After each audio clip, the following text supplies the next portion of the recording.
ఇదిగో నీ జీవితంలో ఎందుకు నాకు ఈ చార అనుభవము, ఎందుకు నాకు ఈ సింహాల బోన అనుభవము, ఎందుకు నేను ఇలా పడిపోయాను, నేను ఏమన్నా భక్తి చేయట్లేదా, నేను మంచిగా లేనా, ఎందుకు నన్ను గురించి ఇలా మాట్లాడుతున్నారు, ఎందుకు నెగిటివ్గా చెప్తున్నారు, నన్ను ఎందుకు తప్పుగా అర్థం చేసుకుంటున్నారు, నా క్యారెక్టర్ని ఎందుకు పాడు చేస్తున్నారు, నా క్యారెక్టర్ని ఎందుకు భయంకరంగా డిగ్రేడ్ చేస్తున్నారు, నా స్వభావం కాని దాన్ని నా స్వభావాన్ని ఎందుకు చెప్తున్నారు, అందరి ముందు నన్ను ఎందుకు నెగిటివ్ చేస్తున్నారు అనే ఒకవేళ భావన, బాధ, వేదన, కృంగుదల ఈ పగలని గుండెల్లో ఉంటే పరిశుద్ధాత్మ దేవుడు చెప్తున్నాడు, చెరసాలలో ఉన్న యోసేపుని ఒక దినము బయటకు దేవుడు పిలవలేదా?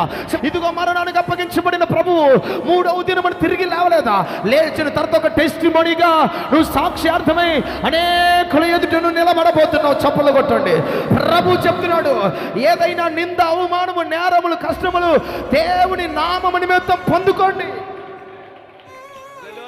ఏమండి, ఖైదీలు రోడ్డు మీద తిరుగుతున్నారు, కానీ దేవుని కొరకు నిలబడినోడు ఖైదీగా అయిపోయాడు. ప్రభు కొరకు పరిశుద్ధంగా బతికిన వాళ్ళు నవ్వే రోజు ఒకటి వస్తుంది. చప్పలు కొట్టండి. మనసులో ఒక ఆలోచన ఏముండాలి చెప్పనా? ఇలాంటి విషయాల్లో నేను చింతపడకూడదు. ఆమేనన్నారా?